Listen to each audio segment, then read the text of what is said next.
Welcome back to the city. Tonight we trace the complete story of the Spencer Mansion, from the moment Oswald Spencer commissioned a puzzle maker to build his most dangerous secret, through 30 years of experiments conducted in the dark below polished floors, all the way to the night stars walked through the front door, and nothing that followed was ever the same. Drop a comment below and tell me where you're listening from tonight, and what stories you want me to cover next. Before we begin, feel free to like and subscribe, but only if you enjoy this kind of slow, immersive storytelling that unfolds like a dream. The Architect's Commission. There is a rare kind of ambition that does not care what it destroys on the way to what it wants. It does not feel guilt the way ordinary people do. It does not slow down when someone gets hurt or something goes wrong. It simply recalculates, reassigns, and continues forward.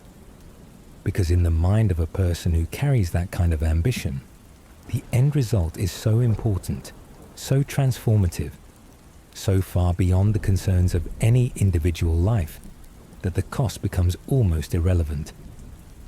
Oswald E. Spencer, Lord Spencer, born into a prestigious British aristocratic family somewhere around 1923, was exactly that kind of man. And it was that kind of ambition that built the Spencer Mansion. Not from stone and timber alone, but from a philosophy so absolute it would take decades and thousands of lives before anyone outside his inner circle understood what it had truly been built to do. Before there was a mansion, before there was an umbrella corporation, before there was a virus that would one day escape into the forest outside Raccoon City, there was an expedition to West Africa. In December of 1966, Spencer traveled to the Endipire region with two colleagues, Edward Ashford, a fellow aristocrat and scientist, and James Marcus, a virologist whose brilliance was matched only by his intense personal ambitions. What drew them there was a document, an old explorer's account that most serious scientists had long since dismissed, describing a tribe in the region that selected its chieftains through a ritual involving a rare flower. The flower was called the Stairway to the Sun. Those who consumed it and survived were believed to have been chosen by nature itself. Those who did not survive were simply buried. Spencer was not a sentimentalist, but he was a reader of history. He understood that when ancient cultures built a ritual around something, they were often describing something real in the language they had available. The Indipire's flower ritual was not mythology to him. It was data. He organized the expedition, and when the three men arrived in West Africa and isolated what the flower contained, Marcus confirmed what Spencer had suspected. Inside the Stairway to the Sun lived a virus, an RNA-based pathogen of extraordinary antiquity, suspected by some researchers to be billions of years old, capable of something no known virus had demonstrated before. It could reverse lysis in cells. It could, under the right conditions, revive organisms that had died. It could recombine the genetic material of its host in ways that produced radical, unpredictable mutation. Marcus named it the progenitor virus. Spencer heard that name and understood immediately what it meant. If a virus could selectively recombine human DNA, if it could be refined and stabilized enough to produce enhancements in the human body, rather than simply killing the host, then it was not a weapon. It was a tool of transformation. And Spencer had been waiting his entire life for exactly that tool. The philosophy Spencer carried was not new. Eugenics, the belief that humanity could and should be guided toward a superior genetic future, had been discussed in scientific and aristocratic circles for decades. Spencer believed with complete sincerity that humanity in its current form was in decline. that corruption, weakness, and mediocrity were dragging the species toward irrelevance. He wanted a new world, not simply a better governed one or a more technologically advanced one, but one populated by a fundamentally different kind of human being. Stronger, faster, longer lived, resistant to the fragility that defined ordinary people. And now, standing at the edge of the Ndapaya ruins, with a sample of the most powerful biological agent ever discovered, he believed he finally had the means to build it. There was, however, a problem. The progenitor virus, in its natural form, was almost universally lethal. When administered to human subjects, the mortality rate was staggering. The virus produced intense mutation, yes, but the overwhelming majority of hosts could not survive the process. Their bodies rejected it. They died in ways that left no ambiguity about the degree of suffering involved. To achieve Spencer's vision, the virus would need decades of research, enormous resources and facilities that could operate entirely outside the scrutiny of governments, regulatory bodies, or the public at large. So Spencer built a company. In 1968, along with Marcus and Ashford, he founded Umbrella Pharmaceuticals. On paper, it was a legitimate pharmaceutical corporation. It conducted real drug research. It sold real medicines. It employed real scientists in visible, above-board laboratories. The pharmaceutical products were genuine. They were simply not the point. They existed to generate revenue and provide cover for what Spencer actually needed the company to do: fund and protect the secret development of a refined progenitor virus strain and everything that could be built from it. Umbrella was, from its very first day, a facade, a mask of white and red worn over something that had no face at all. And before Umbrella was even officially established, Spencer had already set in motion the first piece of what would become his most classified project. In the United States, in the forested mountains of a region called Arklay County, northwest of a mid-sized industrial city called Raccoon City, he had identified a site, isolated, private, built on limestone caverns that could conceal a great deal of construction below the surface. He needed something on that site that would explain a constant flow of supplies, personnel, and equipment without drawing suspicion. He needed something that would blend into the landscape while hiding what lay beneath it. He needed a building that appeared to be one thing while functioning as something else entirely. He needed a mansion. And for the mansion, he needed an architect unlike any other. Spencer turned to a New York architect named George Trevor, whose firm, Trevor and Chamberlain, had developed a reputation for precisely the kind of design Spencer required. Trevor was known, even celebrated, for building structures of surreal complexity, labyrinthine floor plans, hidden passages, elaborate mechanical locking systems, rooms that could only be accessed from unexpected angles. His work was known in architectural circles as both visionary and obsessive. Every building he designed seemed to contain more interior space than its exterior suggested. Every hallway led somewhere unexpected. Every surface concealed something behind it. Spencer had studied Trevor's work and come to a conclusion. This man built puzzles, and puzzles, once completed, became the property of whoever understood them. So Spencer hired George Trevor, and he made sure from the very beginning that Trevor understood as little of the true plan as possible. What George Trevor built. Construction of the Spencer Mansion began sometime after the summer of 1962 under a new firm that Spencer had recommended, following early delays that pushed back the original start date of March that same year. Trevor himself oversaw the project, and those who knew his work could recognize his signature almost immediately in the structure that began to take shape in the Arklay Mountains. The mansion was not designed to be welcoming. It was designed to be difficult.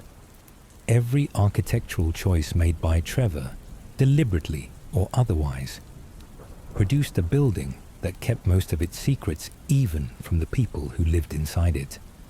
The exterior was imposing in the way that only a building built without concern for ordinary human comfort can be.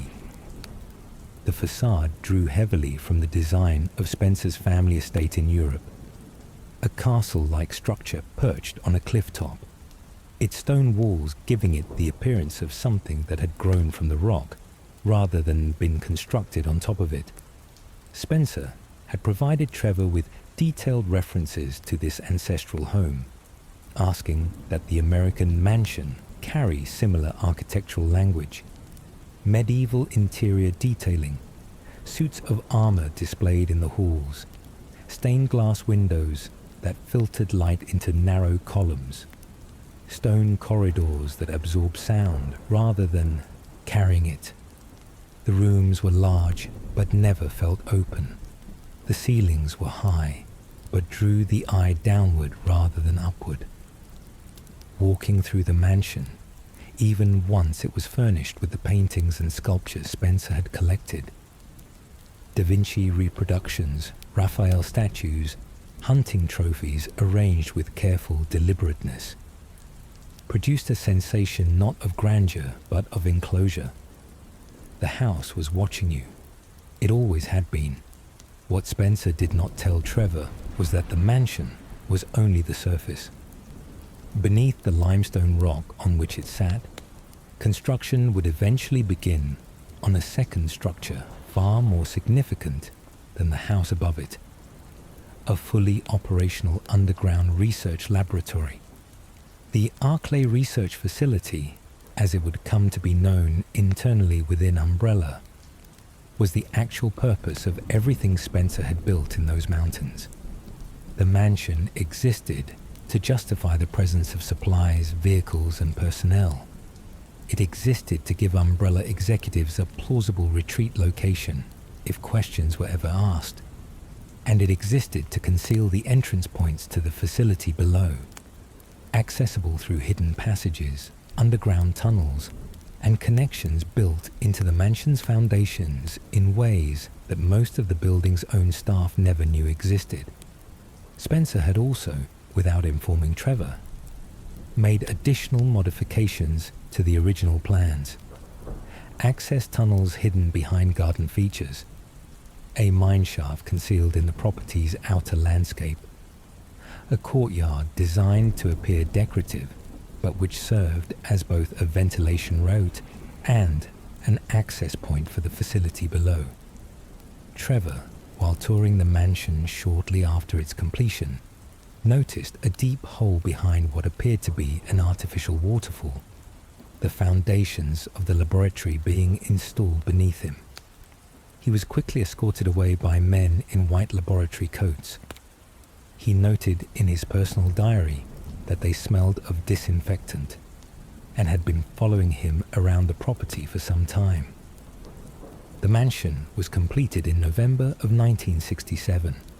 It was, by any conventional standard, a masterpiece. It was also a trap, and not only for the people who would eventually be sent inside it under false pretenses. The trap had already closed on the man who built it. The floor plan Trevor created was, even by his own standards, exceptionally complex. There were rooms that could only be unlocked by solving sequences involving items found in other rooms entirely. There were doors with mechanisms tied to seemingly unrelated objects elsewhere in the house. A statue, a painting, a hidden switch embedded in a bookcase. There were passages behind walls that appeared solid. There were underground corridors beneath the courtyard that connected the main house to the outer buildings, the guest dormitory, and the laboratory complex below. The mansion, in this sense, was not a building in the ordinary use of the word. It was a system, a machine with rooms. Trevor had spent years designing it, and he was, by any reasonable measure, the only person alive who understood its full architecture. That was precisely the problem Spencer faced when construction concluded. George Trevor knew too much.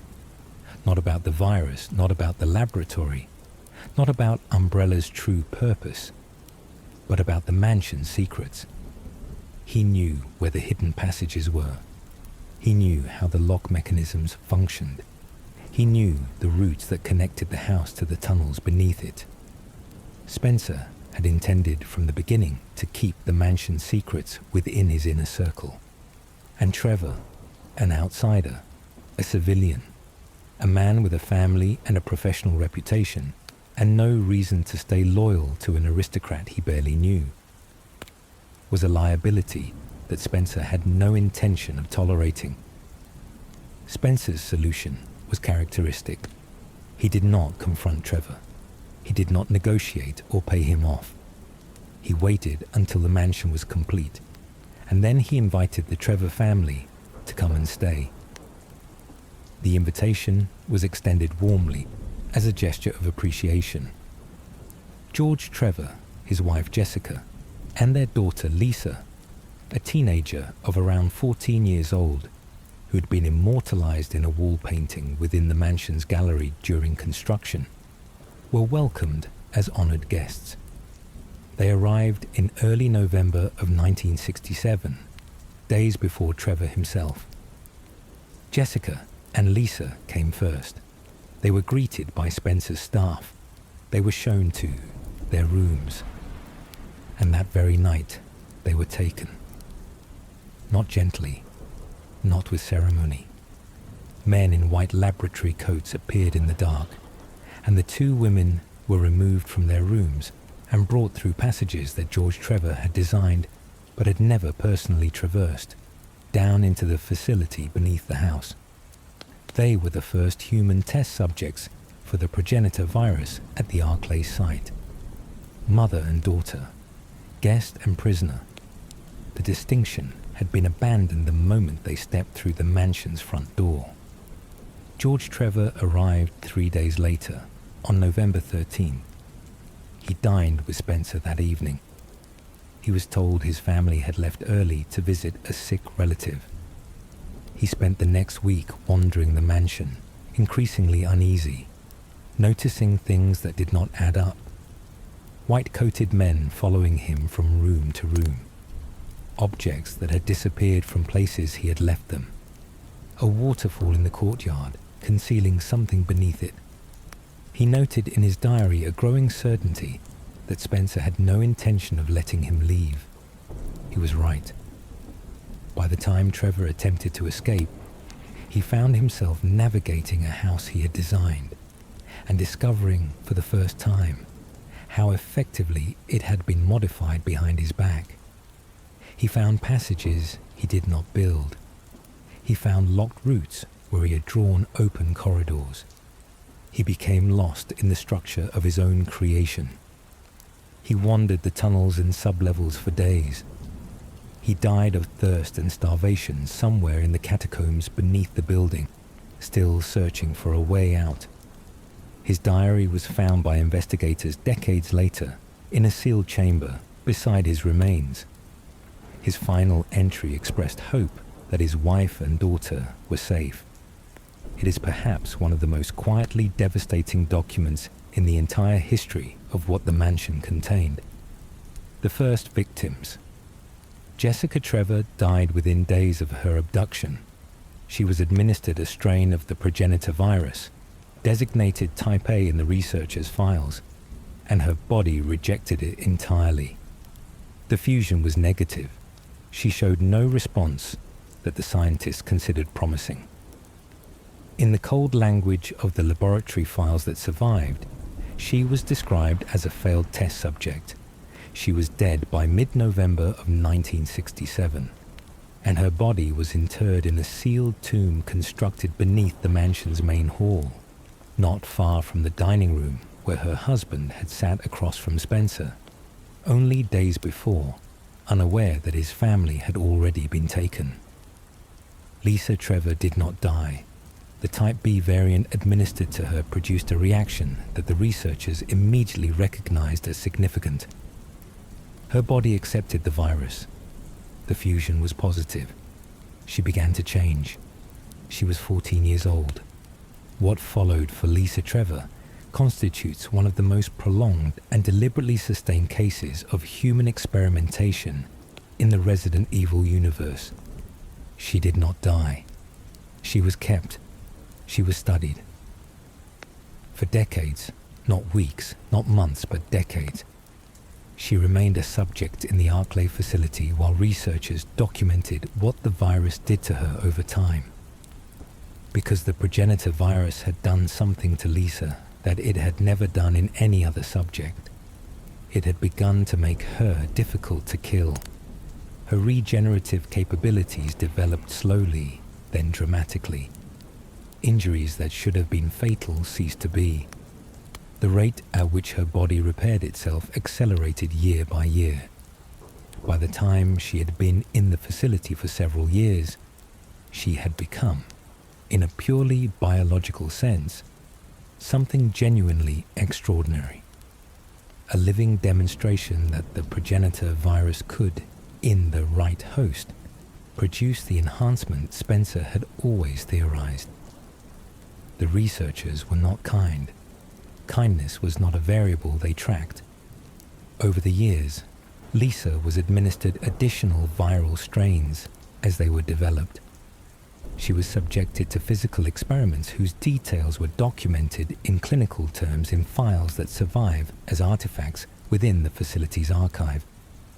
When Wesker and Birkin came to the Arklay facility in the 1980s, they eventually oversaw experiments on Lisa that resulted in the extraction of a parasite from her body that would contribute to the development of the G-virus, the next major biological breakthrough in Umbrella's research chain.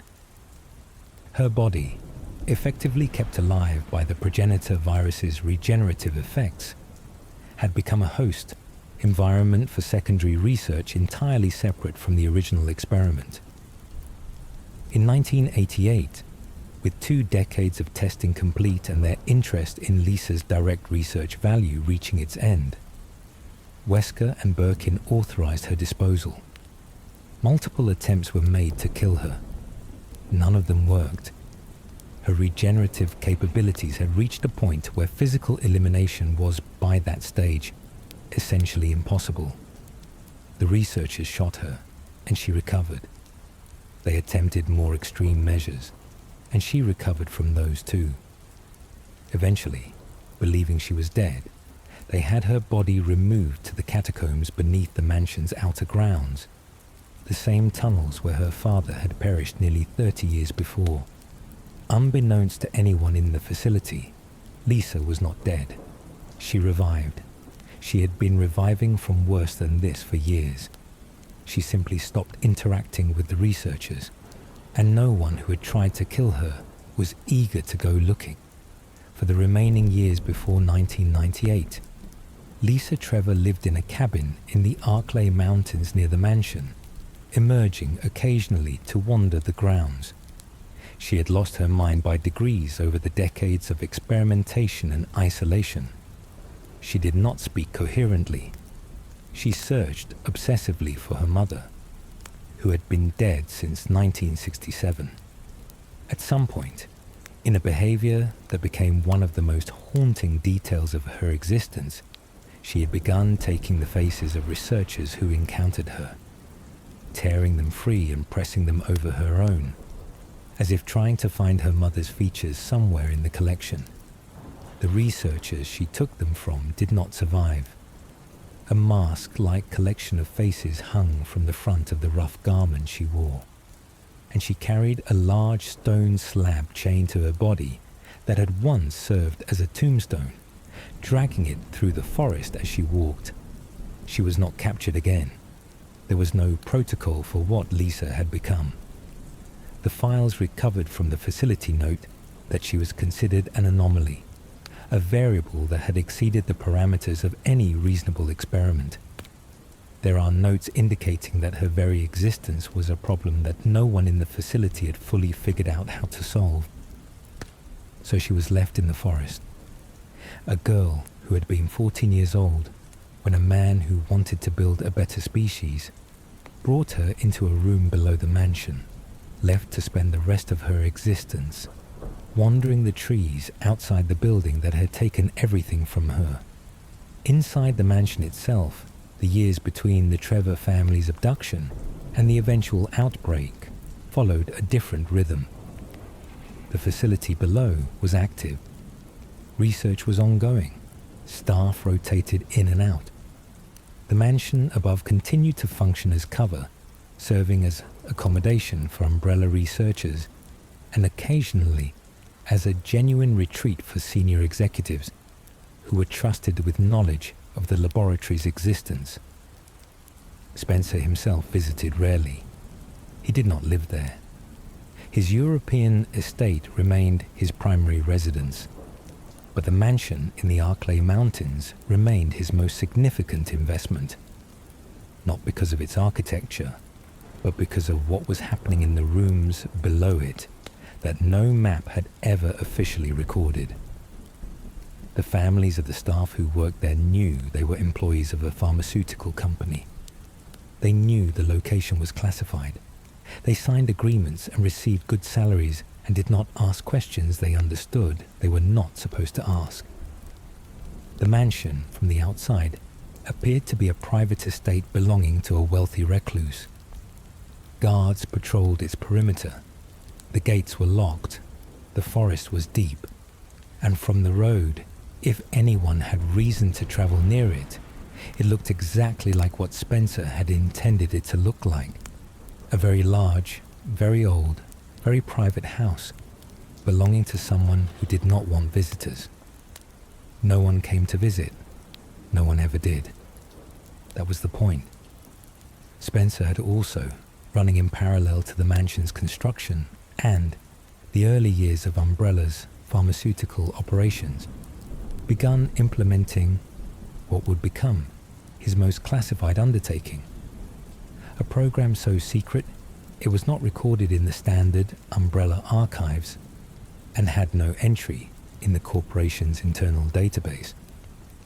He had a specific vision for what would eventually be called Project W, a program that required a long runway to execute and a level of operational secrecy that even most of the Umbrella's senior personnel were never given access to. The idea was simple and chilling in the way that truly monstrous ideas often are.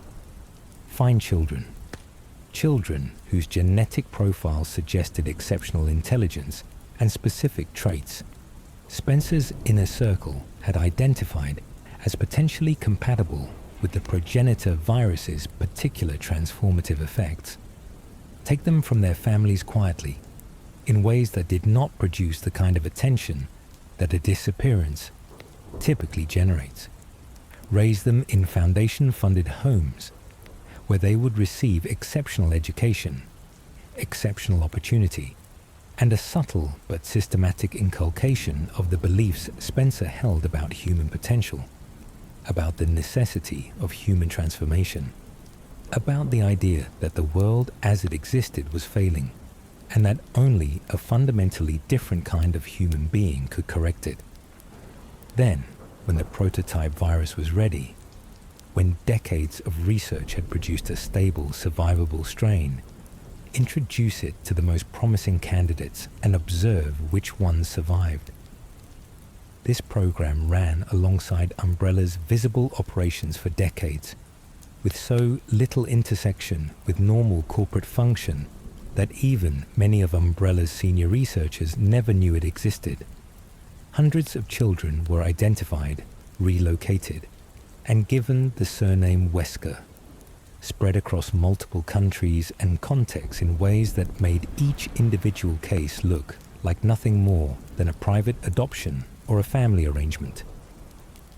Most of them lived entirely ordinary lives, never knowing that their education had been shaped by a design, never knowing that their futures were being monitored by a man in a European castle who was waiting to see which of them would turn out to be what he needed. Of those hundreds, only a small number were ever formally identified as candidates for the viral phase.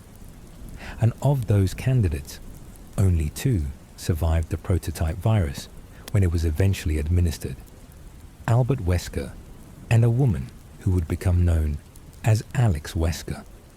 Spence himself had quietly tested an early progenitor strain on his own body at some point in those years, motivated by the same desire that drove every aspect of his research: the belief that he deserved to be the first product of the world he was building. His body rejected the virus completely. He was not the superior being. He was the architect of a program designed to produce one, and the distinction was one he was not willing to acknowledge openly. He had spent his entire life building a house for an idea, and when the house was finally built, he could not live in it. The laboratory beneath, the Arclay Research Facility, in the decades before the 1998 outbreak, was one of Umbrella's most productive and most secretive research sites.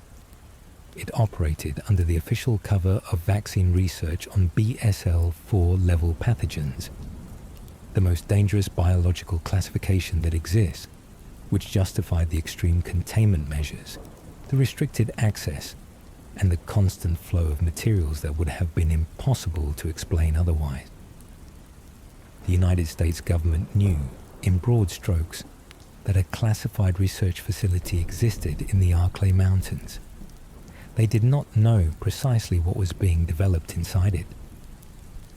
The official arrangement was that Umbrella was developing biodefense countermeasures. What was actually happening in those underground rooms bore no resemblance to defense of any kind. The T-virus, in its earliest iterations developed by Marcus using progenitor and leech DNA, had one significant practical limitation. It killed too quickly. A virus that kills its host within hours is a poor biological weapon by the standards of the military contracts Umbrella was pursuing. The T-virus needed to be something that transformed its host rather than simply destroying it. Something that produced mobile, dangerous, controllable organisms that could be directed at an enemy rather than simply infecting an area and killing everything indiscriminately. This required years of refinement. The work at the Arclay facility through the 1970s focused on splicing genes from other organisms, Ebola virus DNA, among others, to lower the mortality rate and change the behavioral profile of what T-virus infection produced in human hosts. When William Birkin arrived at the Arclay facility in 1978 at the age of 16, as its new chief researcher following the forced removal of James Marcus from his directorship, the T-virus project was already making progress, but had not yet achieved what Umbrella needed. Birkin was a prodigy by any standard. That word has ever been applied. He had completed advanced degrees at an age when most people were still in secondary school. He thought in the language of genetics, the way musicians think in notes. Not as an external system to be learned, but as a native structure. And he had with him, arriving simultaneously at the Arclay facility, his colleague and friend Albert Wesker. The pairing of Birkin and Wesker at the Arclay facility in the late 1970s was one of the most consequential personnel decisions Umbrella ever made, though not in the way Spencer had intended. Spencer believed he was placing his 2 best minds in his most important laboratory. What he was actually doing was giving 2 exceptionally ambitious and independently minded people access to the full depth of his most classified research, and trusting that their ambitions aligned with his. They did not fully, not in the ways that mattered. Through the 1980s, the Arclay facility's work progressed across multiple parallel tracks. The T-virus project moved toward creating mutant organisms with sufficient intelligence to follow commands. what Umbrella designated as bioorganic weapons, or BOWs. The hunters were among the first successful results of this line of research, part human, part amphibian, engineered at the genetic level to be aggressive, fast, and capable of basic combat instructions. The hunters represented exactly what Umbrella had promised its military clients: a deployable biological weapon that could seek and destroy targets rather than simply infecting an area. They were fast. Their clawed limbs were strong enough to decapitate a human being with minimal effort. They were more useful than zombies, which were the baseline output of T-virus infection in unmodified human hosts. Dangerous but slow, driven by hunger rather than command. Alongside the Hunter program, other experiments proceeded in the facility with the ambitions of individual researchers rather than the overall BOW directive. A snake had been taken from the courtyard trees above and infected with a modified T-virus strain. It was left in the facility as a contained specimen. It grew. The researchers nicknamed it Yawn, after the way its jaw moved before it struck. It eventually grew so large and so aggressive that containment became difficult, and its handlers began to simply work around it, rather than attempt to manage it directly. Marine organisms were subjected to T-virus modification in what became known as the Aqua Ring, a flooded tank system beneath the facility housing experimental subjects including sharks that had been transformed into something the researchers' own files described as Neptune. Massive, aggressive, and seemingly motivated by something beyond simple hunger. A plant specimen introduced to the facility was infected as part of a botanical research track by a researcher named Henry Sarton. It grew beyond its containment. Its roots spread through the water systems of the facility and into the residential dormitory building above, drawing nutrients from both. It was designated Plant 42, and it had a flower-like nucleus surrounded by tendrils that could be extended to drain blood from anything that came within its reach. The researchers who worked nearest to it began dying in ways that the facility's security team found difficult to contain. The Chimera program was perhaps the most intentionally grotesque of the non-Tyrant bull projects. Fly DN was spliced into human tissue cultures using the T-virus as the recombination mechanism. The results were fast, partially insectoid creatures capable of climbing walls and ceilings, with enough aggression to make them effective at close quarters. They were manufactured in the basement laboratory sections and largely remained there, having adopted those lower corridors as their habitat once containment failed. The Tyrant project represented the highest ambition of the entire facility. Umbrella had been moving across all of its laboratories toward a single end goal: an intelligent, combat-capable BOW that could operate autonomously, follow complex instructions, and survive conditions that would kill or incapacitate conventional military units. The T-002 was the first result that genuinely approached this goal. It required a host with a specific, extremely rare genetic marker, one that allowed the virus to mutate the subject into something that retained a high degree of intelligence rather than devolving into the limited function state of a standard zombie. The research files describe the rarity of this genetic marker in a tone that suggests the researchers were aware of how troubling their selection process for T-002's original host had been. The Tyrant was kept in a sealed chamber in the deepest section of the facility. It was enormous. Its cardiovascular system had been visibly altered, a massive external heart-like organ exposed on its chest. One arm had extended into a massive blade-edged limb. It breathed slowly in its containment pod. It waited. Birkin considered it one of the facility's most significant achievements.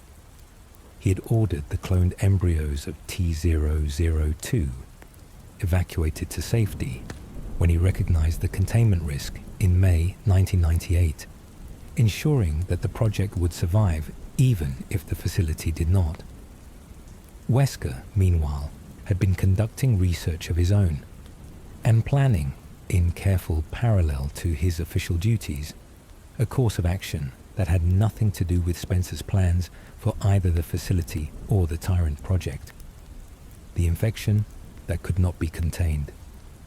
The May 11th, 1998 outbreak at the Arclay Research Facility was not, in the simplest possible description of the events, an accident. Its origins were connected to a man who should not, by any medical or biological logic, have still been alive, but who had survived in a form that defied categorization for 20 years in the ruins of a nearby Umbrella facility. James Marcus, one of Umbrella's 3 founding members, had been assassinated in July of 1978 by the 2 young researchers he had trusted above all others, Wesker and Birkin. Spencer had ordered it. Marcus had been conducting unauthorized human experiments at the Umbrella training facility in the Arclay Mountains, using leech specimens infected with the T-virus to test infection pathways in living subjects. He had, in Spencer's assessment, become a liability and a competitor, a man with his own vision for what Umbrella should be, and his own methods that could not be controlled. Wesker and Birkin carried out the order. Marcus was shot and his body was thrown into the facility's sewage system. The training facility was closed. His research was taken, handed to Wesker and Birkin, and used as the foundation for everything that followed at the Arclay laboratory. What no one knew was that the Queen Leech, the most developed of Marcus's leech specimens, a colony organism of unusual intelligence and organization that Marcus had been experimenting on for years, had absorbed enough of Marcus's genetic material, enough of his viral load, that it effectively preserved a version of him. It invaded the body. It rebuilt what it could from memory.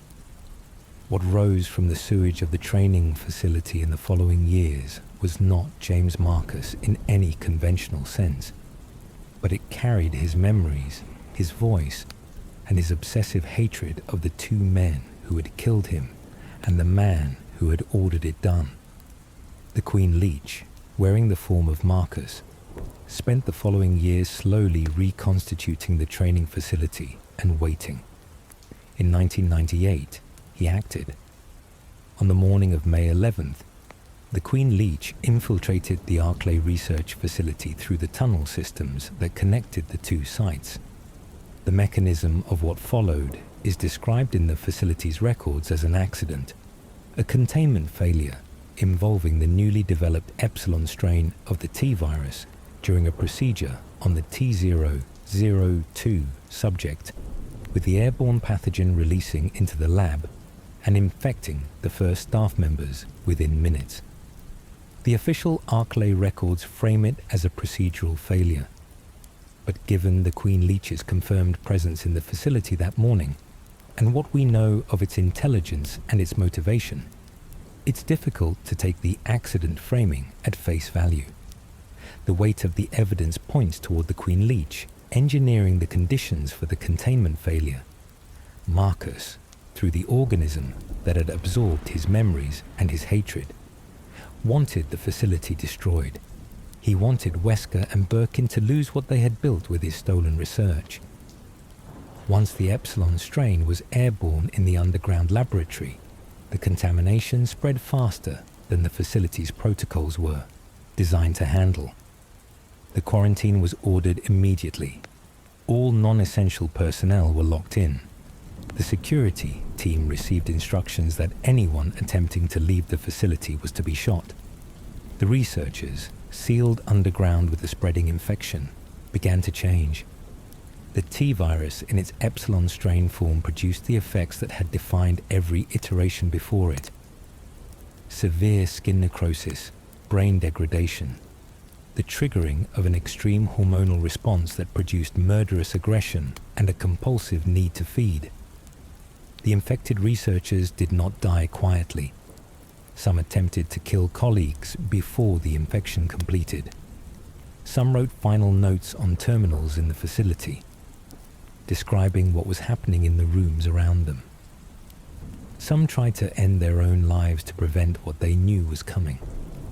The notes recovered from those terminals months later form a fragmented record of what the last coherent hours of the Arklay research facility looked like from the inside. The facility did not go silent all at once. The infection spread through the ventilated spaces of the underground complex, following the air systems and the water supply. It reached the mansion above through the same connections.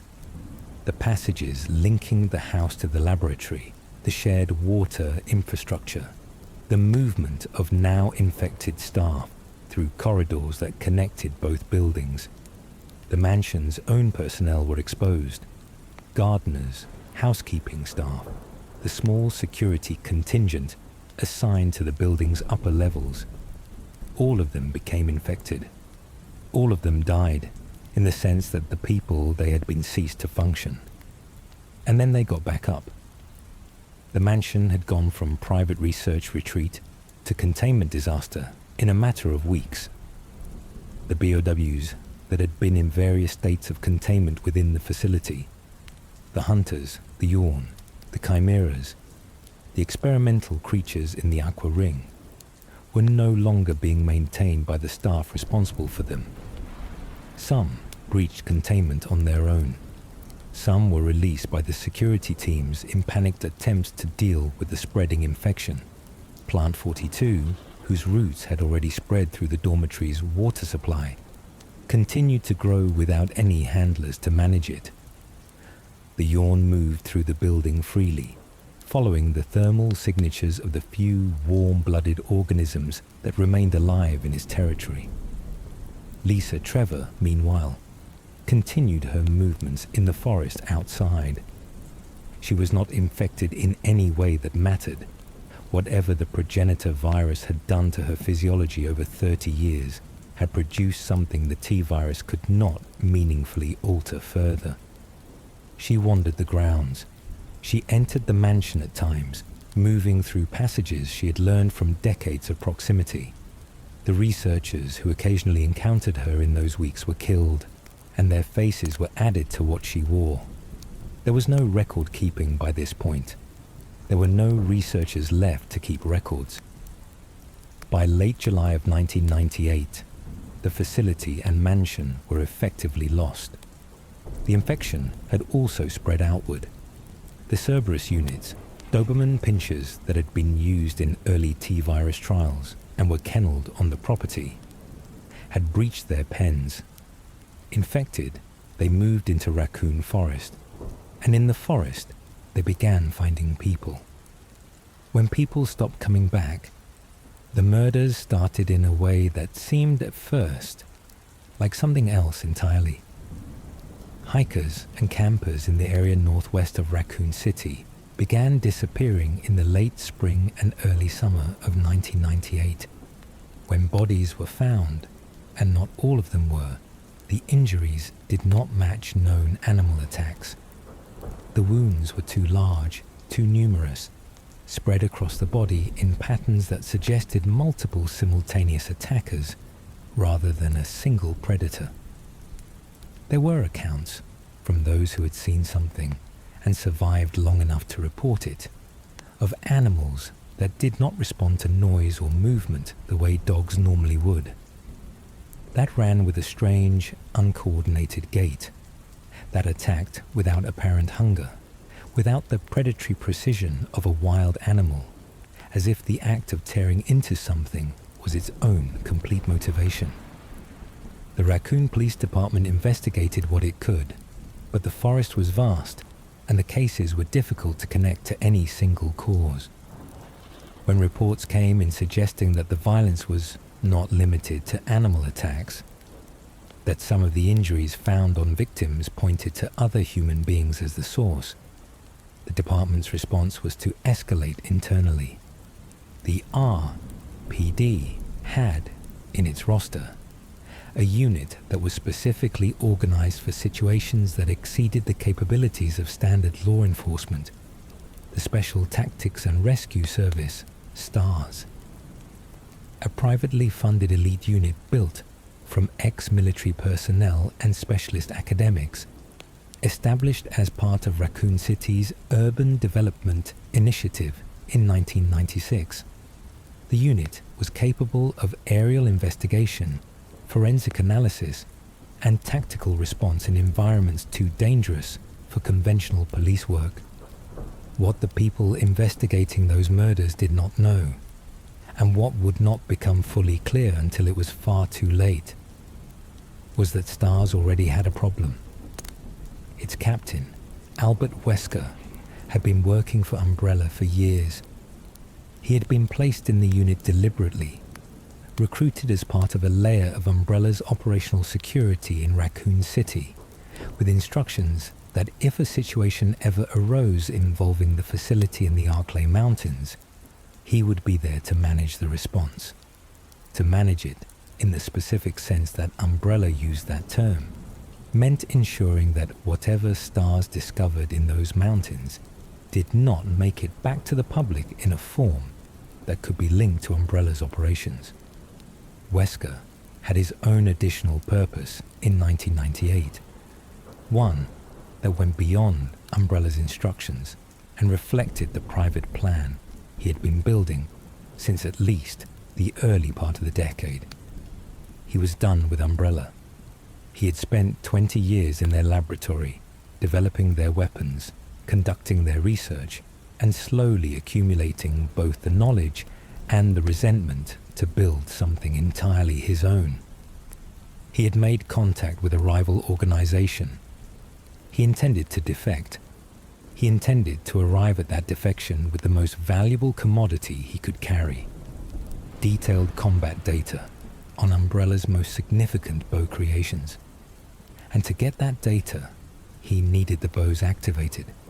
He needed living combat subjects to fight them. He needed, in other words, to bring trained soldiers into the Spencer Mansion. The STARS assignment was Wesker's gift to himself. On the night of July 23rd, 1998, Bravo team was dispatched in a helicopter to investigate the murders in the Arklay Mountains. The mission briefing was straightforward: aerial search of the region, investigate reported crime scenes, assess whether the situation required tactical intervention. Captain Enrico Marini led the team. He was experienced and respected, with a long military background. His team included Kenneth J. Sullivan, his point man, Forrest Speyer, the Omni-Man, Richard Aiken, the team's communications expert, their link back to headquarters, responsible for the radio contact that would become critical as the night unfolded. Rebecca Chambers, the youngest member, a medical officer newly assigned to the unit at 18 years old, whose field experience was essentially non-existent despite exceptional academic credentials. Kevin Dooley, an RPD pilot brought in to fly the mission, and Edward Dewey, who served as co-pilot and rear security. The helicopter experienced engine failure part-way through the search pattern. It made an emergency landing in the Arklay Mountains, in the dark, in the middle of a forest that had been compromised by a biological outbreak, whose existence none of them were aware of. Before Enrico could reassemble his team and plan a course of action, they discovered a crashed military police transport vehicle nearby and became involved in an incident related to it. The team was separated, and then the forest began to show them what lived in it. Before Bravo team ever reached the mansion, Rebecca Chambers had been separated from the others and found herself on a stopped train. The Ecliptic Express, an Umbrella employee transport that had itself been attacked by leech organisms connected to Marcus's activities at the nearby training facility. The passengers on the train had already been transformed. Rebecca was not yet inside the mansion. She was already in the middle of something. By the time she reached the Spencer mansion and found the others, Bravo team had taken casualties, and the survivors were scattered through the building, isolated from each other, fighting creatures none of them had any training for. Bravo team's last night. Kenneth Sullivan was the first Alpha Team member to find evidence of what Bravo Team had encountered. When Alpha Team entered the mansion's ground floor on the night of July the 24th, Sullivan's body was already there, discovered in the dining room, his throat torn out, the blood around him dark and spread wide. He had been killed by one of the mansion's reanimated staff, and the manner of his death, methodical, swift, efficient, in the grim mechanical sense that T-virus infection produces in its victims, was a preview of what the entire building contained. Sullivan had reached the mansion alive. He had found one of the infected, and it had killed him before he could stop it. The film canister on his body would later reveal, to those who found it, the last images he captured: a zombie at close range, too close to stop.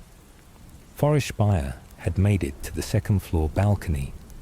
Whether he was trying to assess the exterior of the building or find a route that avoided the interior isn't recorded anywhere.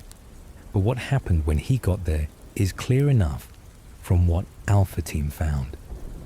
The crows found him, infected birds, carrying the T-virus in forms that made them collectively lethal, attacked in numbers and killed him on the balcony. When Alpha Team arrived and found him, he had reanimated. Forrest Speyer, carrying the equipment of an elite tactical officer, stood on a balcony he had died on and attacked the people who had come looking for him. Richard Aiken had made it deeper into the mansion than most of his team. He encountered the Yawn, the massive T-virus infected snake that had been living in the building since the outbreak, moving through the upper floors and attic spaces, following heat signatures and reacting to any movement with the aggressive hormonal response that the Epsilon strain produced in infected organisms. Aiken saved Rebecca Chambers from the snake's first attack, pushing her out of the path of its strike and taking the bite himself. The Yawn's venom was potent enough to kill a person within hours without medical intervention. Rebecca, a medic, knew this. She found the medicine storage room in the mansion. Whether she found the serum in time depended on the hours that followed. Enrico Marini reached the mansion and continued into it, past the areas his surviving team members had reached, moving deeper into the underground sections of the complex. The courtyard, the tunnels beneath, the passages that connected the house to the facility. He was not simply searching for his team. He was investigating. The evidence he was accumulating as he moved through the building was pointing clearly toward a conclusion that felt impossible given where he was standing. That whoever had sent stars to the Arklay Mountains had known exactly what was in those mountains and had sent them anyway. He found documents. He found files. He found things in those underground spaces that suggested a research operation of enormous scale, a biological capability that no law enforcement organization would have been expected to confront. And most critically, he found indications that someone within STARS itself had known about it in advance. He suspected Chris Redfield incorrectly. He was looking for a name. He didn't have it yet, but he was close. In the tunnels below the courtyard, an injured Enrico waited in the dark. He had been attacked by something. The exact creature is never confirmed in the files, though given what was moving through the underground sections of the facility, a hunter is a reasonable possibility, and he could not move well. He stayed in the tunnel, compiling what he knew, waiting for either rescue or another encounter with something in the dark. He was still alive when Alpha Team arrived the following night. He was still talking when he was shot. Alpha Team walks into the dark. The evening of July 24th, 1998, began with a standard-seeming aerial search and ended in a way that no one on Alpha Team had the context to anticipate. Captain Albert Wesker, Barry Burton, Jill Valentine, Chris Redfield, and their helicopter pilot Brad Vickers departed Raccoon City to locate Bravo Team, who had dropped radio contact the previous night. It was a search and rescue operation, as far as anyone below the rank of captain understood. Wesker understood it differently, but Wesker's understanding had never been something he shared with his team.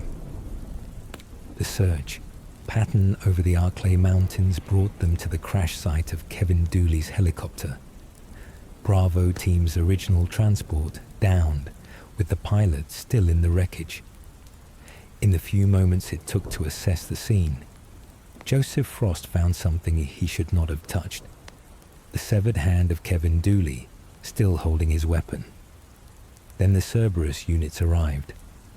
The infected dogs moved out of the forest with a speed and coordination that standard RPD dog attack protocols were not designed to handle, and Joseph Frost was killed in the opening seconds of the encounter. The team scattered toward the helicopter. Vickers, already in the air, panicked and left them there. He did not come back. Barry, Chris, Jill, and Wesker ran. Wesker knew exactly where they were running to. He had known all night. The Spencer Mansion's front door opened easily enough. Whatever locking mechanisms controlled the outer entrance had been disengaged or bypassed at some point during the outbreak, and the 4 surviving members of Alpha Team entered the main hall of the mansion with no significant barrier. The hall was large. It was furnished. A chandelier hung above a central staircase. Paintings lined the walls, reproductions positioned with the deliberate care of someone who wanted the space to feel cultivated, occupied, cared for. The air smelled of something beneath the furniture polish and the stone, something organic and wrong, the kind of smell that a building accumulates when the people inside it stop cleaning and start decaying. Wesker organized them. He sent them in different directions. He gave them objectives. He described it as a search pattern, a systematic investigation of the building's layout to locate Bravo Team members and assess the threat level.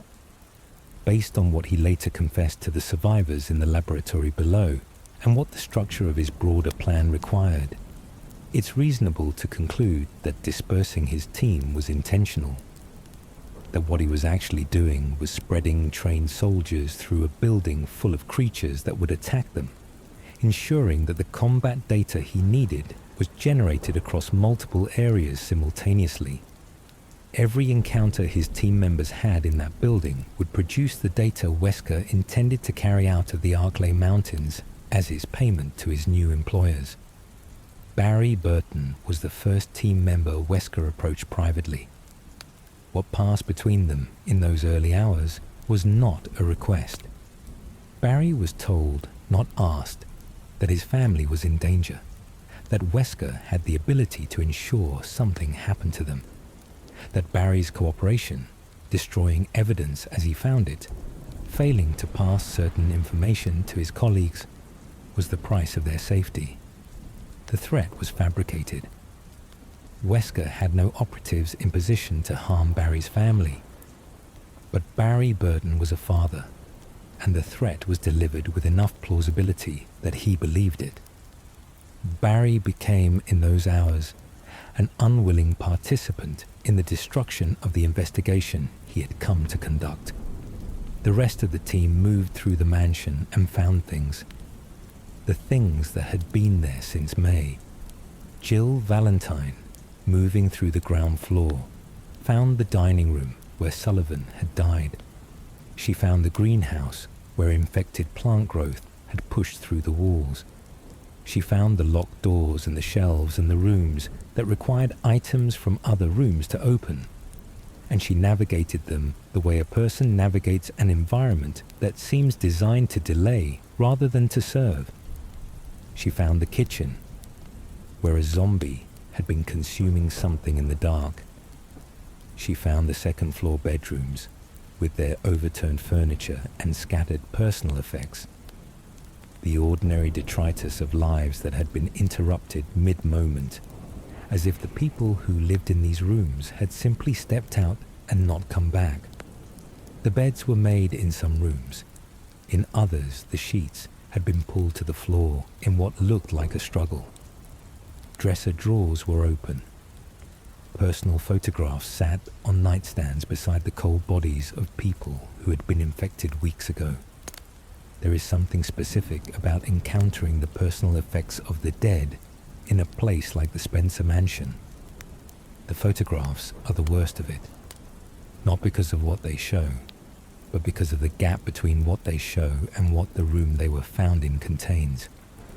A family portrait, children on a summer day, a birthday. These were the private materials of people who had come to work at a pharmaceutical company in a remote location and had told themselves the secrecy was ordinary, that classified meant important rather than dangerous, that the good salary was compensation for the isolation, and nothing more complicated than that. The researchers had not known what would happen to them. The housekeeping staff almost certainly had not known about the laboratory below. The security personnel at the outer perimeter had been doing a job. The mansion had killed them all without distinguishing between the people who knew what was in it and the people who had no idea. The mansion was full of documents. This was not incidental. The researchers who had worked here had written constantly, notes to each other, journal entries, memos and reports and personal letters that they had left in rooms throughout the building. They had written because they were scientists, and scientists record what they observe. They had written because some of them, in the final weeks, had understood what was happening around them and had tried to leave some record of it. A researcher in the dormitory had written, in plain language, that the plant growth in the corridors was beyond any normal botanical response, and that the staff were being advised not to use certain hallways. A lab technician had written that they had stopped counting how many colleagues had failed to report for shift since the quarantine began. A security officer had written that someone had tried to get past the outer checkpoint 2 nights ago and had been turned back at gunpoint, and that he was beginning to question whether the orders about containment were protecting people inside the fence or protecting something outside it from people inside the fence. These documents were scattered through every section of the building, from the mansion's upper floors to the dormitory to the laboratory below, and each one added another line to a picture that was becoming, for the people who read them, increasingly and unavoidably clear. Umbrella had built this place. Umbrella had filled it with things that killed people, and someone had known that before STARS was ever dispatched. What Wesker was really there to do? Albert Wesker had been working toward July 25th, 1998, for at least several years. Not toward the specific date, circumstances had determined that, but toward the sequence of events that night was designed to produce. He needed to collect combat data from the facility's biological weapons. He needed to fake his own death convincingly enough to disappear from Umbrella's tracking. He needed to exit the facility with the bioweapons data he had already arranged to deliver to his new employers. And he needed to do all of this inside a building that was actively trying to kill everyone present, including him. He had been preparing for the last item on that list since before he entered the mansion. William Birkin, who who had been the chief researcher at the Arclay facility and who was himself in the process of planning his own defection from Umbrella, had handed Wesker something months earlier, a prototype virus. It was a strain refined through decades of additional research under the Project W framework, one that Birkin described to Wesker as carrying a reported 90% survival rate. What Birkin did not tell him, whether out of oversight, calculation, or a cold indifference to his colleagues' odds, was that the actual survival rate among the Wesker children candidates who had been administered the same strain was far lower. Of the 13 candidates who received it, only 2 survived. Wesker had been told what he needed to hear to go through with it, and go through with it he did. The virus offered something no other strain had demonstrated: the possibility of resurrection, of transformation. If the host died within moments of infection, if the viral load had been established in the body before death, the virus could revive the host in an altered state, enhanced, rebuilt, something the files described with clinical care, but whose implications were almost theological. Wesker injected the prototype virus into himself in the laboratory below the mansion on the night of July 25th. He did this before he released the T-002, before the final confrontation with his surviving team members. The exact timing is reconstructed from what the survivors witnessed and what was later pieced together from Wesker's own subsequent account. He did it alone, in the room that housed the Tyrant's containment pod, among the humming machinery and cold fluorescent light of the deepest section of the facility. He had already spent the night doing the other things his plan required. He had confirmed that the combat data collection was proceeding through the encounters his team was having throughout the building. He had found Enrico Marini in the tunnels beneath the courtyard. Enrico was still alive. He was injured, unable to move quickly, but his mind was clear, and he was talking. He knew there was a traitor in stars. He had been piecing the evidence together for hours from the documents he had found in the underground sections of the facility. He did not yet have the traitor's name confirmed, though his suspicion had been falling, incorrectly, on Chris Redfield. When members of Alpha Team arrived in the tunnel and Marini began to speak, began to articulate what he had found, the scale of the biological operation below the mansion, the certainty that someone in stars had known, Wesker shot him. There was no conversation, no confrontation. Enrico Marini died in a tunnel beneath the Spencer Mansion's courtyard, killed by the man he had served under for years, before he could say the name he had not yet confirmed but was very close to reaching. Enrico's dying words were a warning. Whoever heard them would have to figure out what to do with the information he had not had time to finish delivering. Barry Burton, under the threat that Wesker had constructed, moved through the mansion destroying evidence. He pushed Jill Valentine away from certain rooms. He prevented certain documents from reaching the rest of the team. He found Richard Aiken's body. The radio expert had died from the Yawn's venom in the hours after the snake's attack, too much time having passed for even Rebecca's medical intervention to save him. And he did not report it immediately. Barry was not a traitor in the way Wesker was. He was a man who loved his family more than he loved his professional obligations, and Wesker had exploited that ruthlessly. The fact that the threat was invented did not make Barry's compliance any less real. Jill Valentine, as she moved through the mansion, began to understand that something was wrong with the information she was receiving from Barry. Her instincts as an investigator pushed her toward the sections of the building that Barry had been steering her away from. She found what was in them: the documents in the dormitory, the evidence in the laboratory, the terminal entries that described, in the language of scientists who knew they were dying, What had been developed in the Arclay facility, and by whose authority? The picture was coming together. It was just not yet complete. Meanwhile, Wesker was completing his own preparations. He released the data he had copied from the facility systems, transmitting it through the channel his new employers had established. He confirmed the combat data collection. He confirmed his own escape route. He confirmed, one final time, that the prototype virus was in his system. And then he walked to the T-002's containment pod. The moment Wesker opened the Tyrant's chamber and the surviving STARS members arrived in the room, everything that followed had already been planned. Wesker wanted the Tyrant activated. He needed it to attack him. He needed to die in front of witnesses in a way that was convincing enough to explain his disappearance. He activated the T-002, made his confession to the survivors, and positioned himself for the consequence.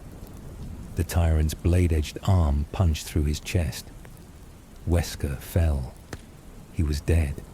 The prototype virus began the process it had been waiting to complete, and the surviving STARS members turned to face a creature that had been developed in this facility specifically because it was nearly impossible to kill. The things that should not exist.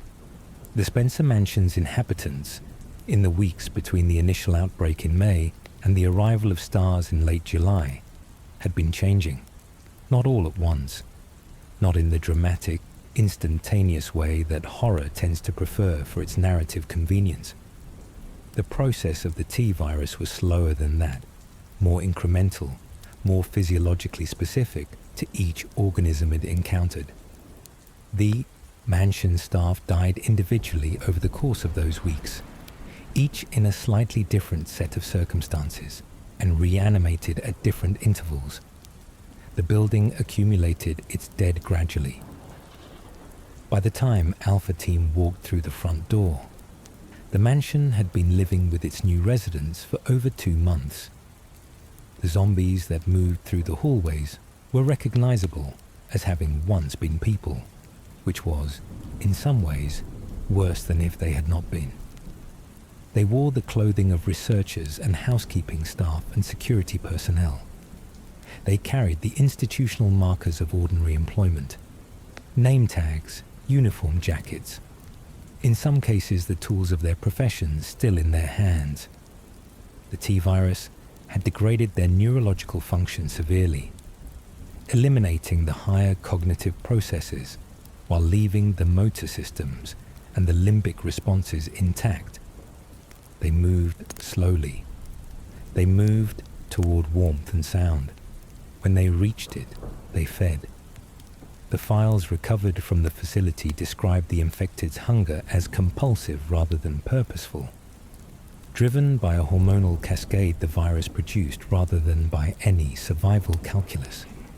They ate because they could not stop themselves from eating, and they could absorb an extraordinary amount of damage before that need was interrupted. The hunters were a different category of threat entirely. They had not been ordinary humans before their modification. They had been engineered from human genetic material and amphibian DNA by Umbrella's researchers specifically to be combat capable. They were fast in a way that the human body was not designed to move. Lateral acceleration, rapid direction changes, a spring-loaded quality to their movements that made them nearly impossible to track by reflex alone. Their claws could open a person from shoulder to hip in a single arc. They were capable of decapitation with enough force that the act appeared almost casual.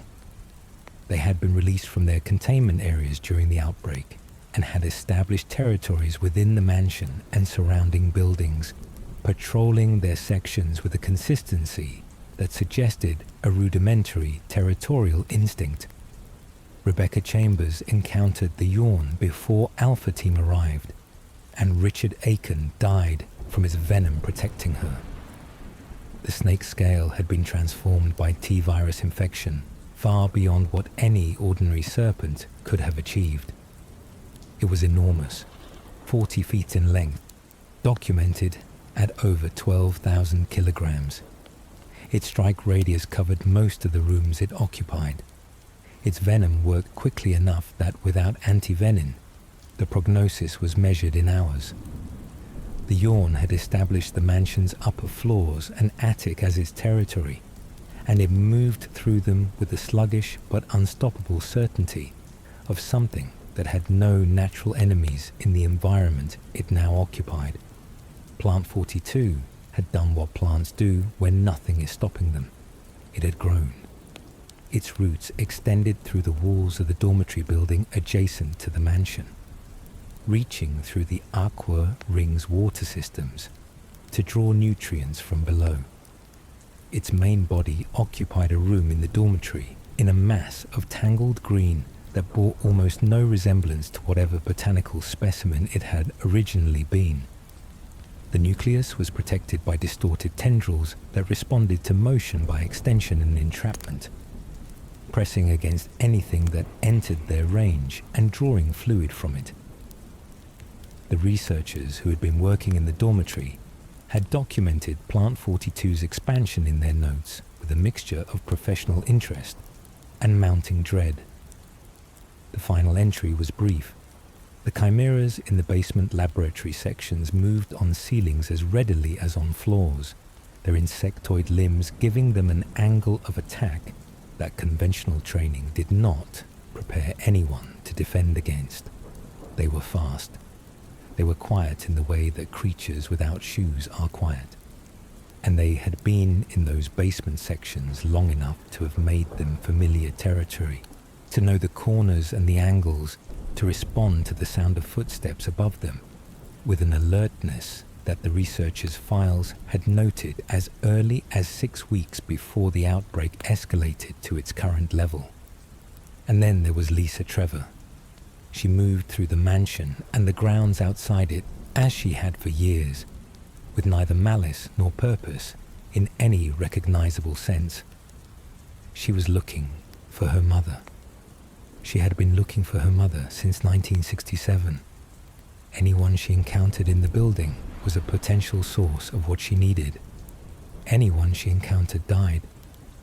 She did not speak in ways that carried meaning.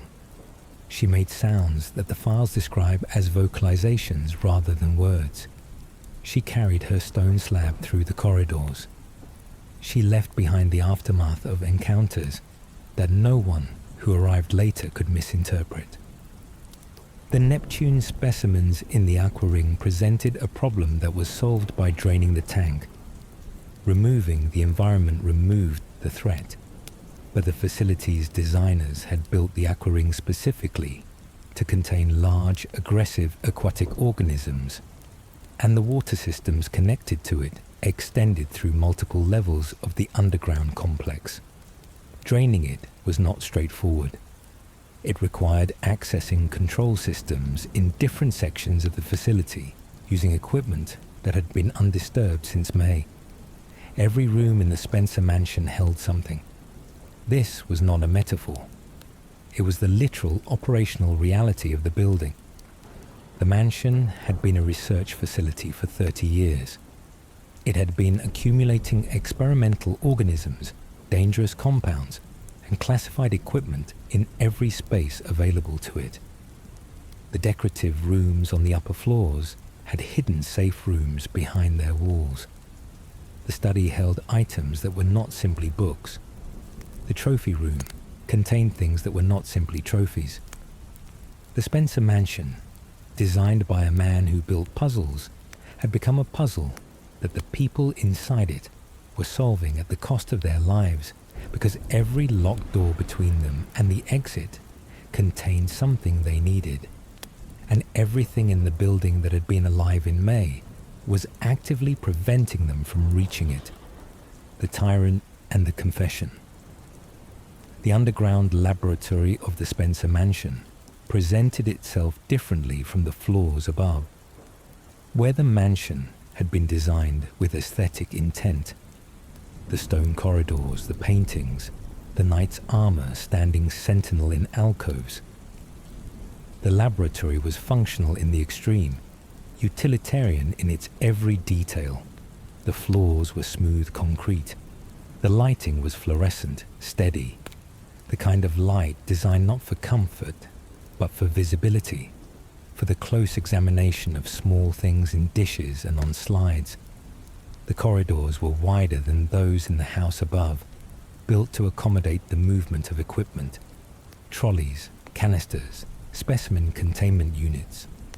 The rooms were sealed with reinforced doors whose locking mechanisms were controlled electronically rather than mechanically, and many of those mechanisms had either failed in the months since the outbreak or had been deliberately locked to prevent the escape of whatever was on the other side. The files scattered through the facility's terminals told the story of the research in the language of people who had believed in it completely. Researchers do not typically write their professional documentation with moral hesitation. They describe procedures and outcomes. They note variables and record results. What the Arclay facility's terminals contained was, in that sense, perfectly calibrated documentation of extraordinary evil, written in a voice entirely free of self-awareness. A file describing the progression of Plant 42's growth read the same way a file describing a chemistry experiment would read. A file documenting the behavioral changes in the hunter subjects after their containment failure noted the escape as a setback to data collection, without dwelling on what the escape meant for any human being in the building above. The Tyrant project files described the genetic markers required for T002's host in clinical language. That only began to suggest the true horror of the selection process if you stopped and thought about what selecting a human being for violent transformation actually meant. Jill Valentine and Chris Redfield, reaching the laboratory in their respective investigations of the building, read these files. They read them in the way that people read things that they will not be able to unread. Each document was a layer of the picture.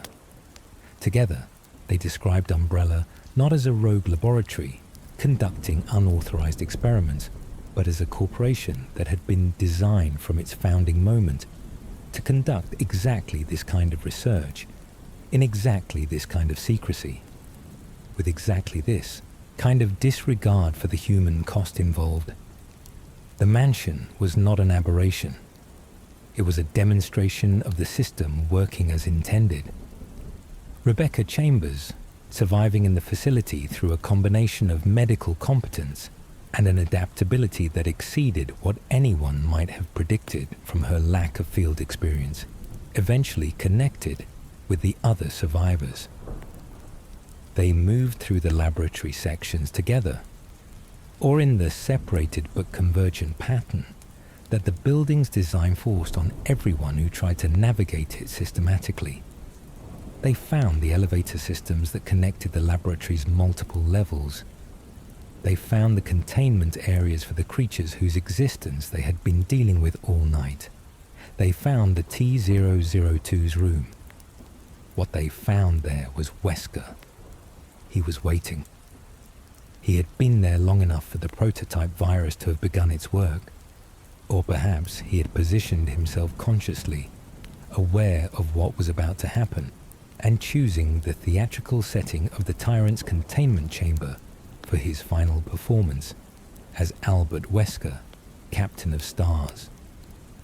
He told them the truth, not because honesty compelled him, because the plan required witnesses to his death, and dead men do not bother to maintain cover stories. He confirmed that he had been Umbrella's operative within the unit from the beginning. He told them that Stars had been sent to the mansion specifically to generate combat data for Umbrella's bioweapons program. He told them that the team, all the people they had found dead in the building, all the members who had not made it through the night, had been used, that their skills, their courage, and their deaths had served as metrics for creatures developed in the room they were now standing in. Then he released the T-002. The Tyrant was the first successful creation of the most ambitious project in the Arklay facility's history, and it was everything its files had promised it would be. Its scale was enormous.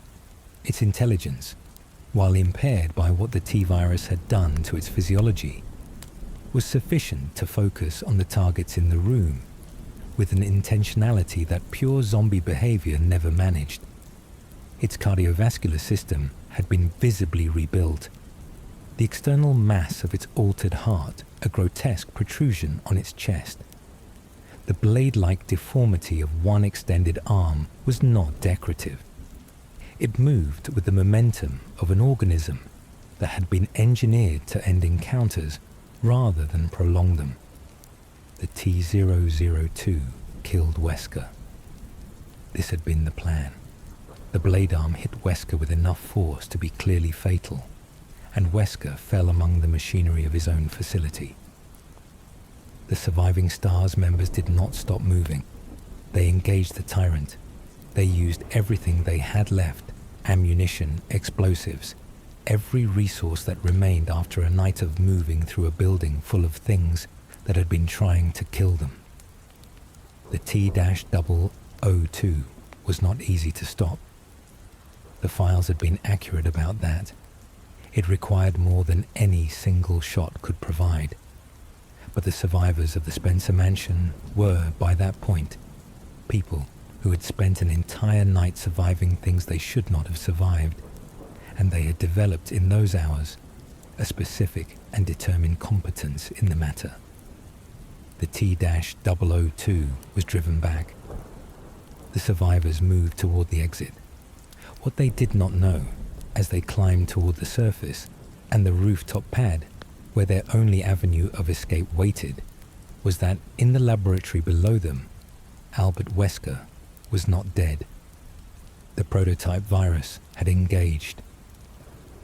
In the minutes following the Tyrant strike, the window of time the files described as the critical interval for viral resurrection, Wesker's body had begun to rebuild.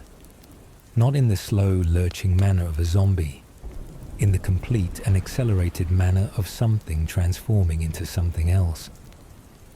He came back to consciousness in a facility that was beginning to activate its self-destruct sequence, already planning the next phase of a plan that had survived his apparent death, exactly as intended. He walked out. The fire that started everything. Rebecca Chambers set the self-destruct sequence for the Arklay research facility. She found the terminal in the laboratory's control room that connected to the facility's triggering system, and she initiated the countdown. The mechanism was not unfamiliar as a concept. Containment facilities of this classification were typically designed with self-destruction capability as a final resort against containment failure, a way to ensure that what was inside could not spread if all other measures had failed. The irony that the self-destruct was being activated by the only surviving member of a team sent inside specifically to generate combat data for the facility's weapons was the kind of irony that no one in the building had time to appreciate. The countdown gave them minutes. Minutes in the Spencer Mansion, by this point in the night, felt different from ordinary minutes. The building's architecture, the maze that George Trevor had built 30 years before, and that Spencer had modified beyond even Trevor's full knowledge, did not become simpler under time pressure. The elevators, the corridors, the locked mechanisms and the hidden passages and the rooms that required specific items to open, none of it had changed. The survivors navigated it with the specific knowledge of people who had been navigating it all night, who knew which routes were clear and which corridors held things that would delay them. They moved as fast as the building allowed. The helipad on the roof of the main mansion building was the exit point. Brad Vickers, the helicopter pilot, who had abandoned the team on their arrival and had spent the night circling outside the forest, had finally been reached by a radio and had been persuaded or shamed into returning. The helicopter was there. The roof was open.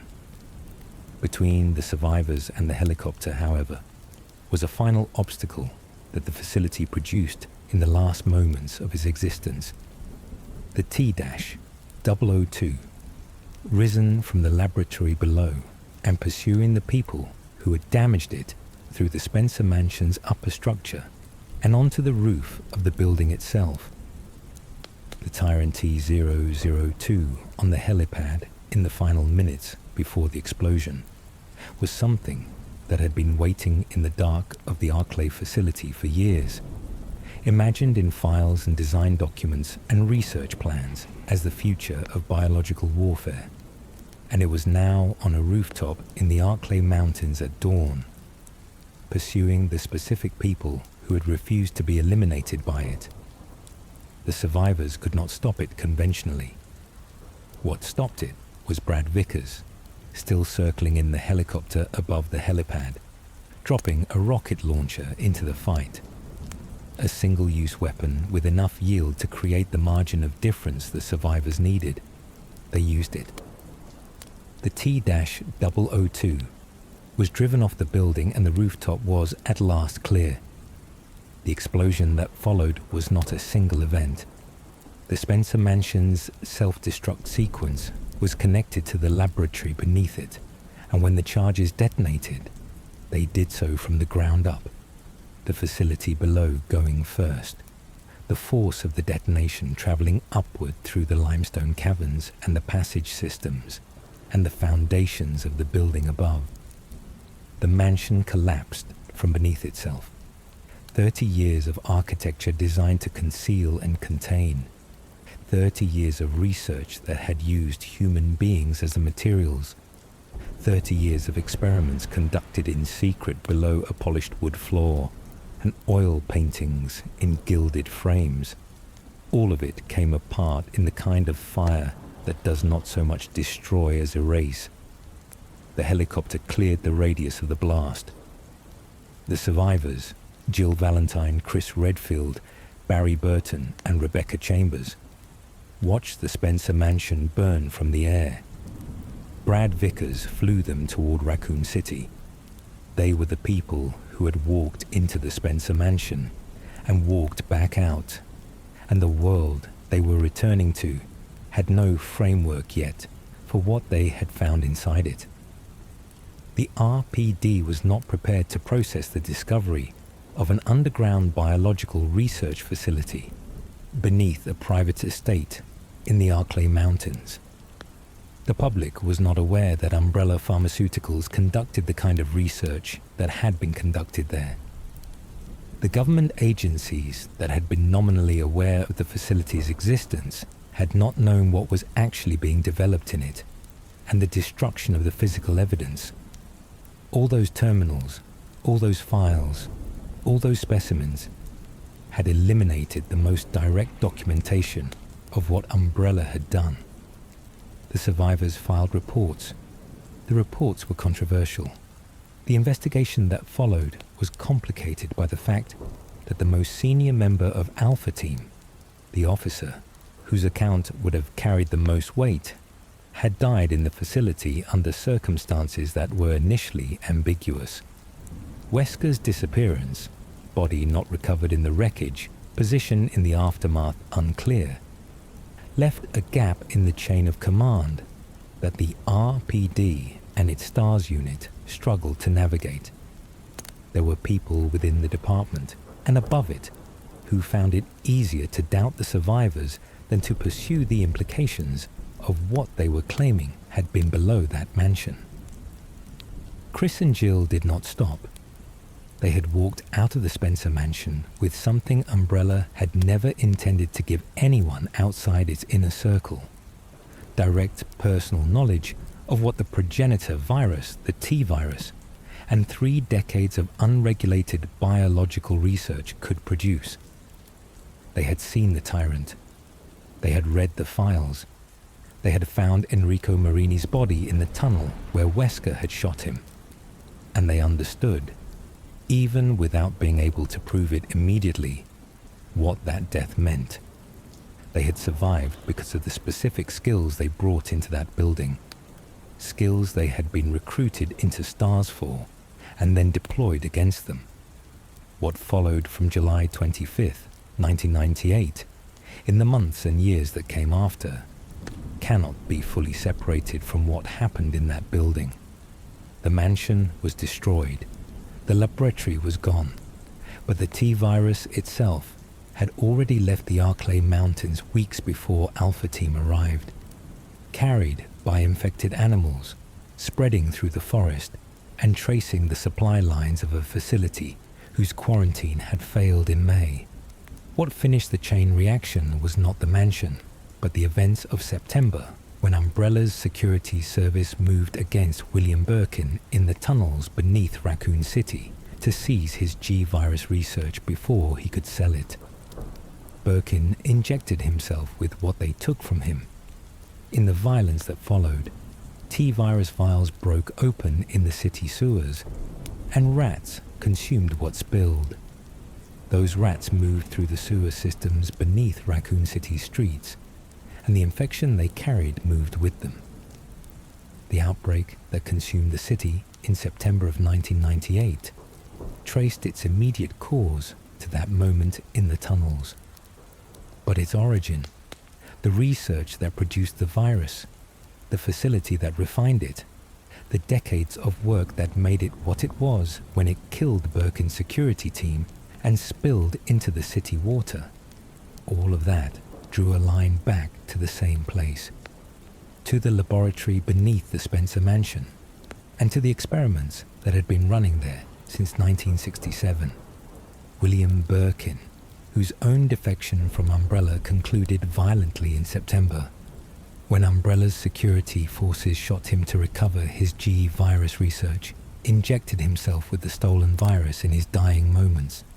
What he became in the following hours was connected, through the direct line of shared research history, to the same progenitor virus that had been cultivated in the Arklay facility's first years. The T-virus infections spreading through Raccoon City streets were a direct biological legacy of the experiments begun beneath the Spencer mansion in 1967. Albert Wesker, resurrected by the prototype virus in the Arklay laboratory, disappeared into the world with stolen data and a body that no longer operated by the rules a human body had to follow. His speed had increased to levels that conventional movement analysis could not process accurately. His strength had become superhuman. His cellular repair rate made him nearly impossible to harm through conventional means. He had been one of hundreds of children selected for Project W, a eugenics program Spencer had been running parallel to Umbrella's pharmaceutical operations, and he had turned out to be the only successful result, the only candidate whose body had accepted the prototype virus and been transformed rather than destroyed by it. He spent the following decade building what Spencer had lost, a global operation premised on the same fundamental belief that Umbrella had always been premised on, but stripped of Spencer's institutional caution. Wesker wanted no corporations, no cover stories. He wanted the end result directly. The Spencer mansion was built to be invisible. It succeeded for 30 years. It concealed a laboratory that produced the biological weapons platform that would define the crises of the next decade. The Raccoon City outbreak, the subsequent global's proliferation of viral technology through the black market networks that Wesker and others built from the data they carried out of the Arklay facility. The mansion burned, the laboratory collapsed, the catacombs filled with debris, and the things the mansion had started did not stop. Oswald Spencer spent the years after Umbrella's fall in his European estate, hiding from the world, the last survivor of the three men who had walked into a West African jungle in 1966 and come back with something they did not understand. He had built Umbrella to fund the research. He had built the mansion to house the experiments. He had built Project W to produce the superior human being he believed the world was waiting for. He had succeeded by certain measurements. The superior human being existed. He had survived the mansion. He was coming in 2006 to find Spencer in his castle. The encounter between Wesker and Spencer in the European estate is brief, documented in the files of the agents who arrived afterward. Spencer explained Project W to the man who had been his product. He explained that Wesker had never been a scientist who found his way to Umbrella through talent and application. He had been selected as a child, his genetics assessed, his intelligence identified as exceptional, and his life quietly constructed by Spencer's foundation to bring him to the laboratory where he would eventually receive the prototype virus and survive it. Spencer was dying. He was not the superhuman he had tried to build. He was an old man in a chair who had wanted to be a god and had instead become the architect of a disaster whose scale he had not fully been able to predict. He told Wesker the truth about his origins, and Wesker killed him. The fire in the Arklay Mountains on July 25th, 1998, destroyed the Spencer mansion completely. When investigators reached the site in the aftermath, what remained was rubble, collapsed stone and concrete, the fragments of a structure that had been built for one purpose and used for another, reduced to the same indistinguishable ruin as everything else the virus had touched. Nothing in the wreckage communicated, to someone who had not already known, what the building had been. The architecture was gone. The paintings, the knight's armor, the Raphael statues, gone. The polished wood floors and the elaborate locking mechanisms and the hidden passages that George Trevor had never had the chance to escape, gone. The laboratory below, with its fluorescent corridors and its sealed rooms and the humming of equipment that had been running continuously since the 1960s, collapsed and burned and buried. The Spencer mansion had not been a haunted house. It had been something more specific than that, and more deliberate. A structure built by a man with a philosophy, to house the practical application of that philosophy in a world that was not yet ready to know that such applications were being made.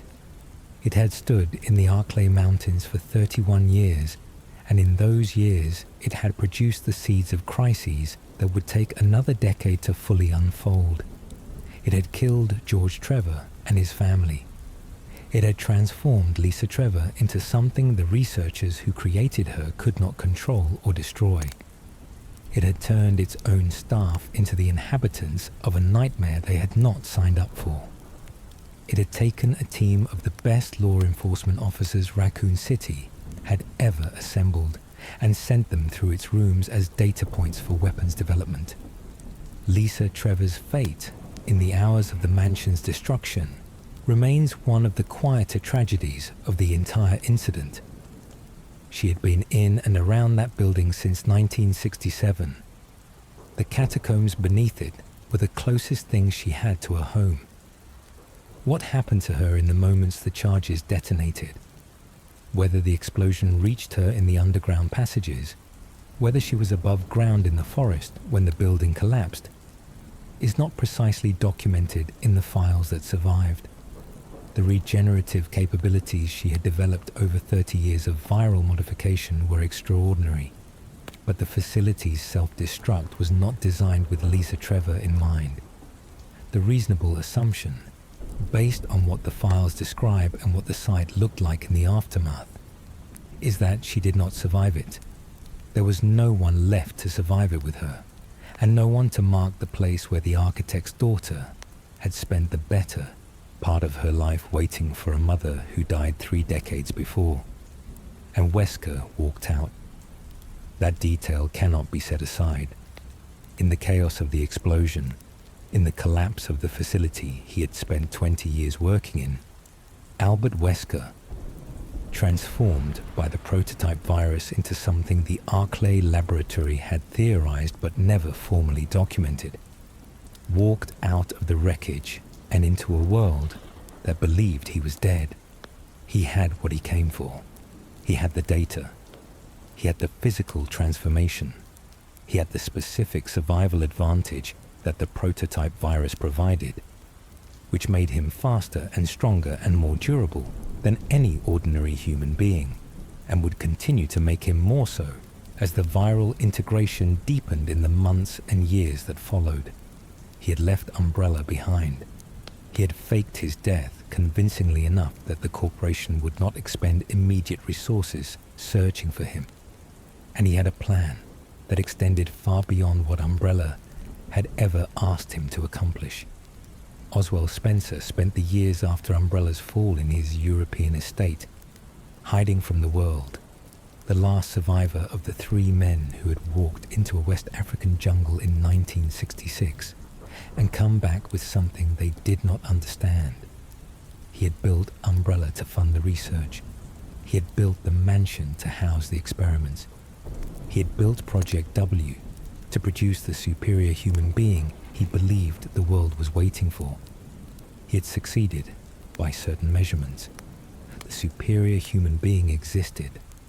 And in August of 2006, Spencer made a decision that reflected everything his philosophy had always been. He deliberately leaked his own location. He'd grown frail. He was dying. He wanted to see, one final time, what the project had produced. Wesker came.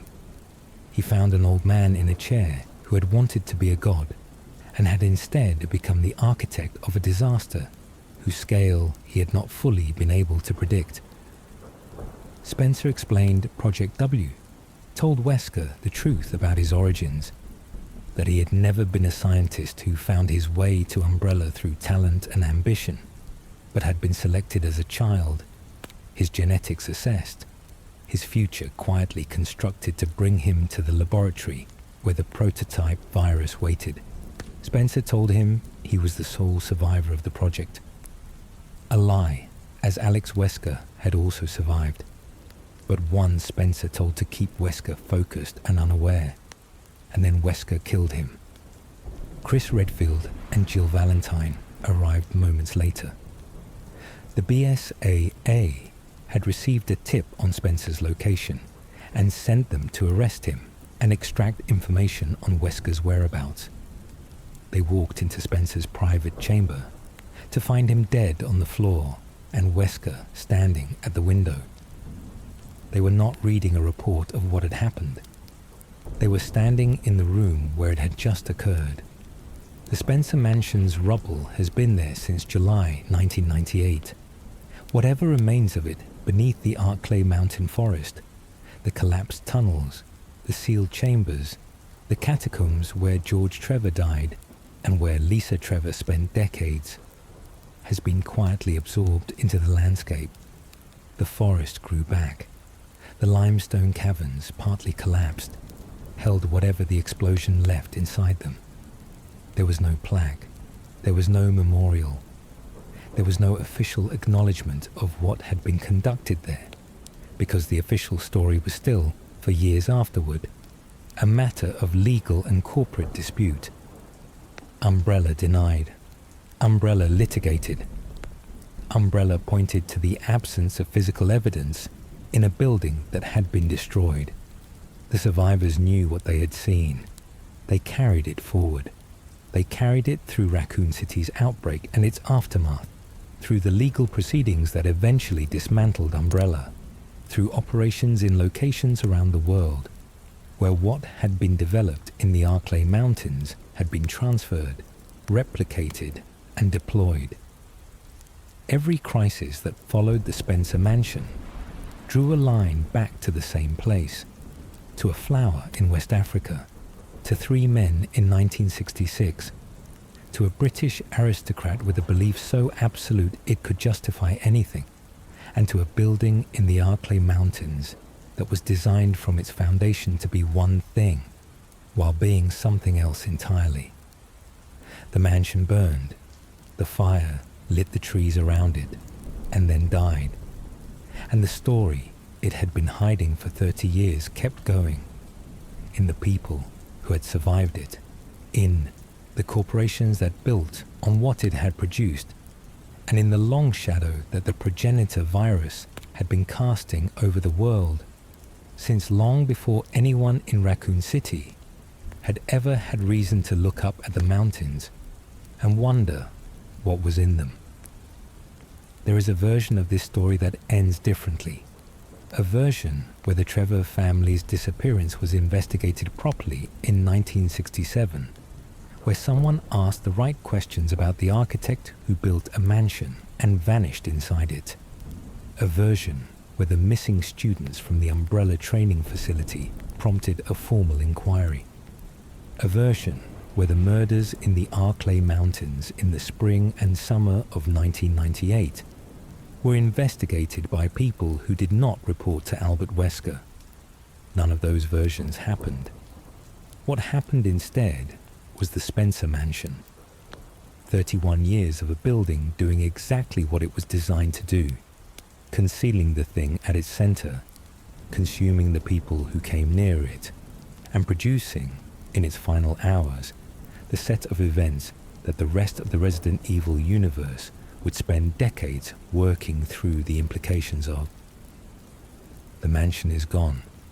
The story it contained is not.